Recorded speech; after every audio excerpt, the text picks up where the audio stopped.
Bonsoir Morgan. Bonsoir, comment allez-vous? Très bien, et toi?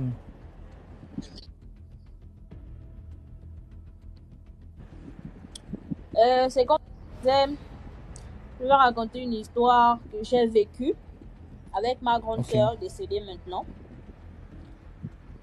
Et pour les filles, il faut faire très attention avec les réseaux sociaux. Facebook, c'est très dangereux, vraiment dangereux.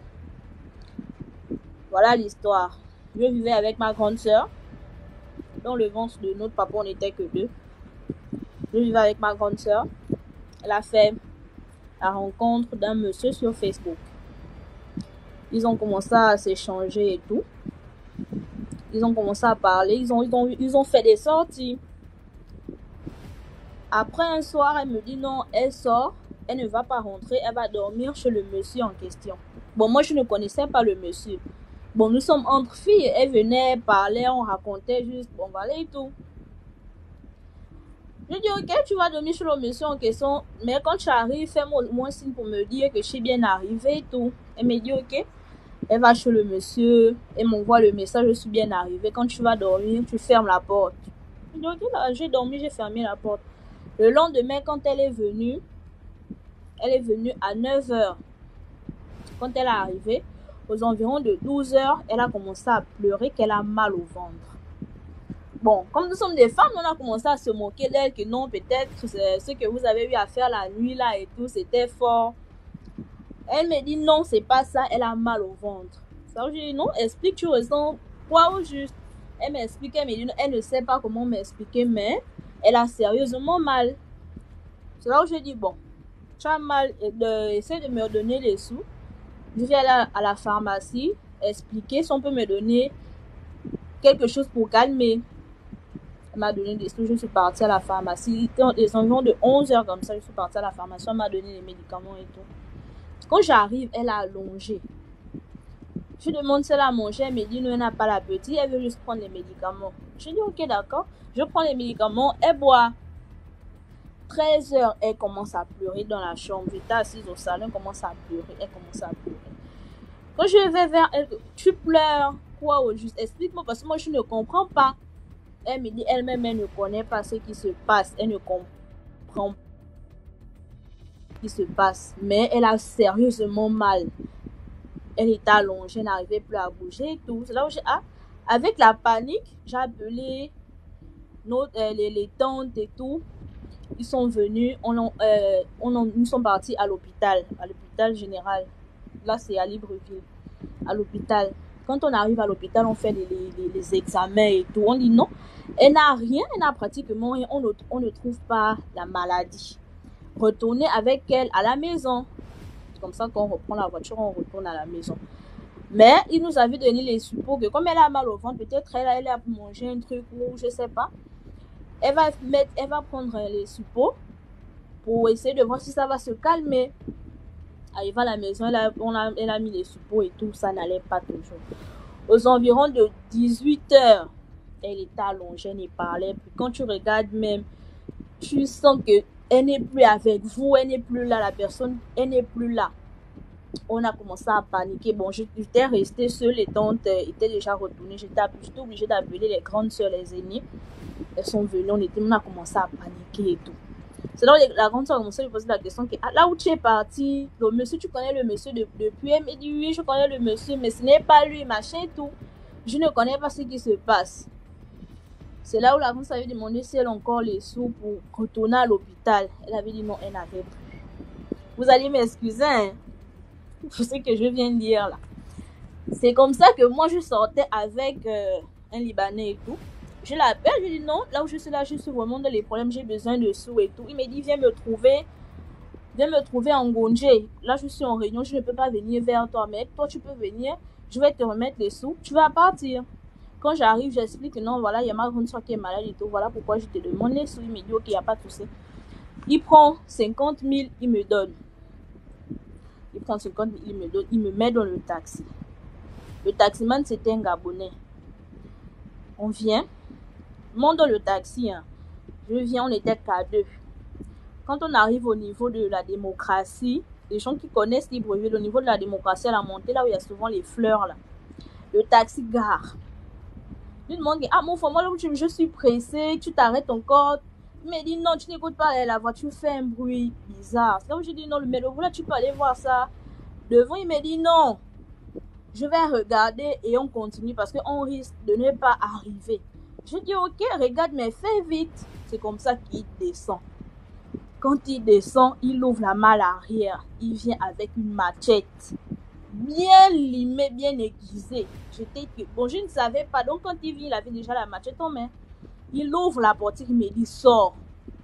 C'est là où je vois la je commence à paniquer. Je sors. Comment? Il me dit, sors. Et là, c'était aux environs de 22h déjà. Il me dit, sors. J'ai dit, je sors comment? C'est quand je vois la machette, maintenant avec la panique et tout, je sors. Il m'arrache le sac, il fouille le sac, il enlève l'argent, il enlève le téléphone. Il y avait même, comme par magie, il n'y avait même pas une seule voiture qui passait ce jour-là, même pas une seule. Et pourtant, sur une route où la circulation est vraiment intense, il n'y avait même pas une seule voiture à cet instant-là. C'est comme ça. Il prend le sac, il prend le téléphone, je commence à paniquer. Dans le cas il va me faire quoi? Je suis sortie, c'est pour venir prendre l'argent pour emmener la grande soeur à l'hôpital. Pourquoi ce genre de choses m'arrive? C'est comme ça qu'il remonte dans le véhicule. Je suis debout, je suis en panique. Quand il repart vers le véhicule, il revient encore vers moi. Quand il revient, il me dit, enlève ta robe. Je dis, j'enlève ma robe, tu as déjà tout pris. Bon, avec l'orgueil des femmes, tu as déjà tout pris. Tu as déjà pris le téléphone, tu as déjà tout pris. Tu me demandes d'enlever la robe. Et j'avais une robe moulante, je n'avais pas de soutien, j'avais un string. Il me dit, enlève la robe. Je dis, ah, j'enlève la robe avec la bouche, machin, mais si tu n'enlèves pas, je vais te faire quelque chose. Moi, dans mon cœur, je me disais que bon, là, c'est fini, il va me violer. C'est comme ça qu'avec la panique et tout, j'enlève la robe. Il prend la robe, il met dans son véhicule. Il m'avait laissé là debout à la route, toute nue. Nue comme juste le string que j'avais. Même pas une seule voiture qui passe que je pouvais interpeller, rien du tout. C'est comme ça qu'il démarre le véhicule, il continue sa route. Quand il continue, de l'autre côté, il y a les jardiniers. De l'autre côté, il y a les jardiniers. C'est comme ça qu'avec le réflexe, je ne peux pas marcher comme ça en route. Je traverse maintenant. Je traverse, je trouve les habits des jardiniers qui travaillent souvent avec là. Je prends une longue chemise dedans. C'était même déchiré. Je prends la chemise. C'est comme ça que j'enfile la chemise sur moi. Quand j'enfile la chemise, je ressors là-bas. Je marche, je dépasse la démocratie. Je partais au boulevard. Je dépasse la démocratie. Tout ça là, même pas un seul véhicule. Je marchais que comme une folle en route. Je marchais. C'est quand j'arrive après la démocratie, l'échangeur là. C'est là où un véhicule vient. Une double cabine. Le monsieur s'arrête, mais de ma fille, c'est même la force de parler. Je n'avais pas la force de parler. Je marchais seulement. Le monsieur a beau s'arrêter, m'interpeller. Je n'avais pas la force. J'étais vraiment. Je ne sais pas comment je peux décrire ça. C'est comme ça que j'arrive à la maison. Quand j'arrive, je trouve les grandes sœurs assises. Elles me disent, ah, c'est toi qu'on attendait. Ah, même la force d'expliquer, même le fait que quand elles avaient vu mon accoutrement, elles se sont directement découragées parce qu'elles me posaient des questions, même la force pour expliquer. Je n'avais pas la force, je n'avais pas de mots. Quand je rentre à la chambre, je trouve ma grande sœur allongée, faible. Tu sens que là, elle est en train de partir. Elle part déjà. Bon, avec la fatigue et tout, et elle et moi, on dormait ensemble avec la fatigue et tout. J'ai dormi à côté d'elle. Les autres sont partis, ils ont dormi de l'autre côté. J'ai dormi à côté d'elle. Aux environs de 6 heures, quand je me lève, elle était déjà décédée. Elle était décédée, donc j'avais dormi avec elle. Je ne connais pas à quel moment elle était décédée. Le matin, quand j'essaie un peu de toucher ma chaîne, c'est là où je me rends compte qu'elle est partie.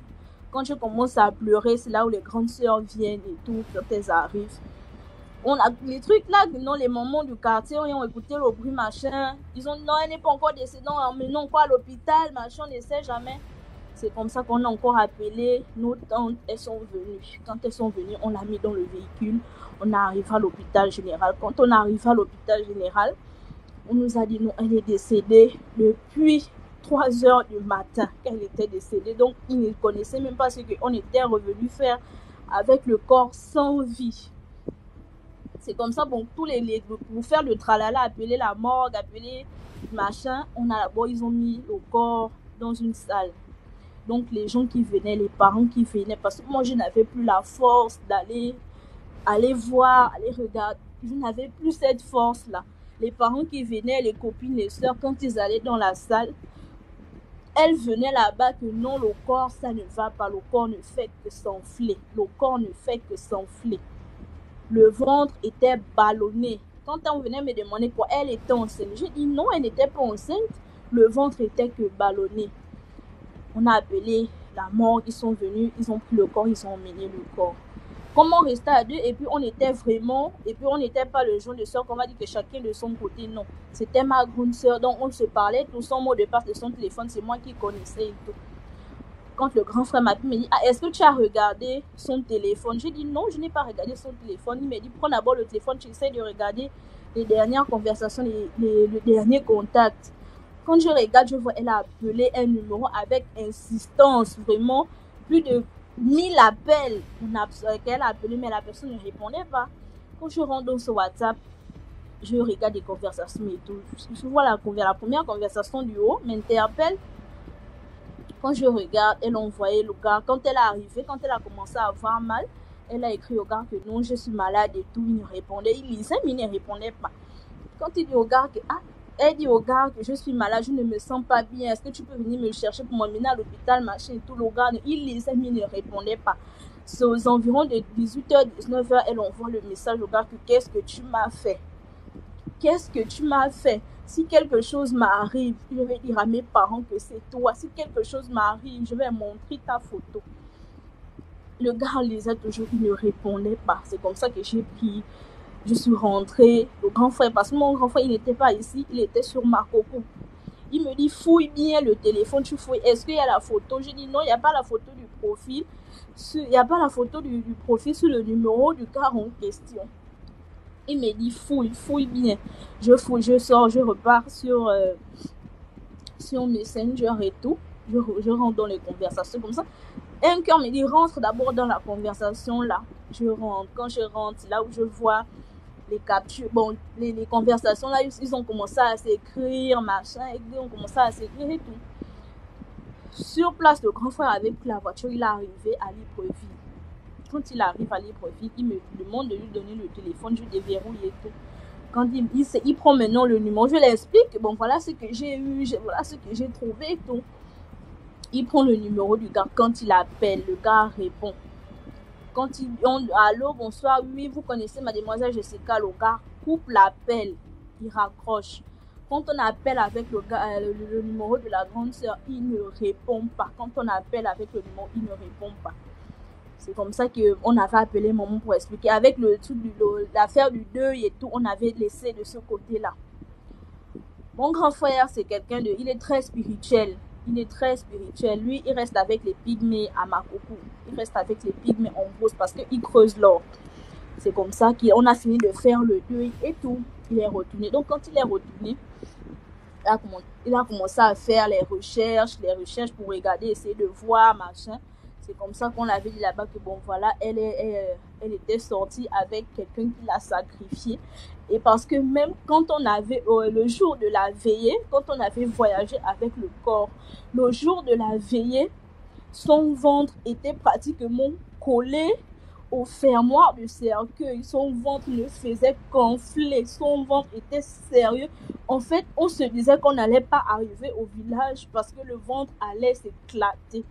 Jusqu'on est arrivé, même la veillée, tout le monde avait peur. Tout le monde s'est demandé qu'est-ce qui s'est passé, qu'est-ce qu'elle a fait.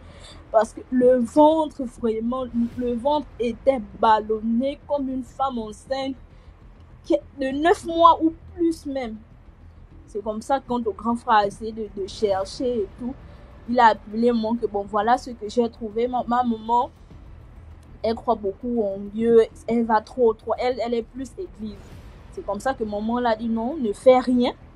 Ne fais rien. Si tu as trouvé, c'est bon, mais ne fais rien.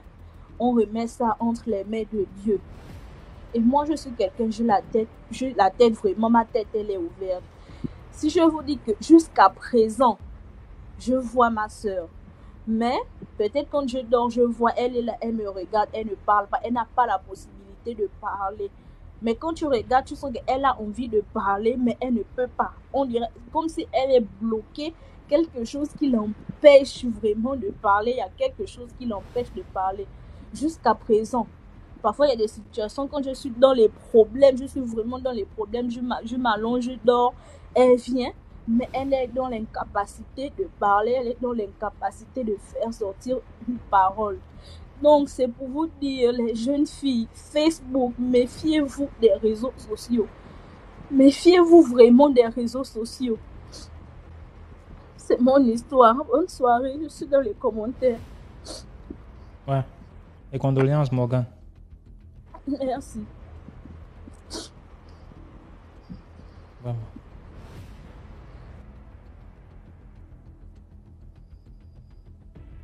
Je tiens à souligner, c'est là que pas seulement de Facebook, hein. De TikTok, d'Instagram, Snapchat. Partout où il y a échange de... Là où vous abonnez aux gens que vous ne connaissez pas là. Partout. C'est pas seulement de Facebook. Donnons la force à la sœur qui vient de monter. Merci beaucoup pour l'histoire et toutes mes condoléances.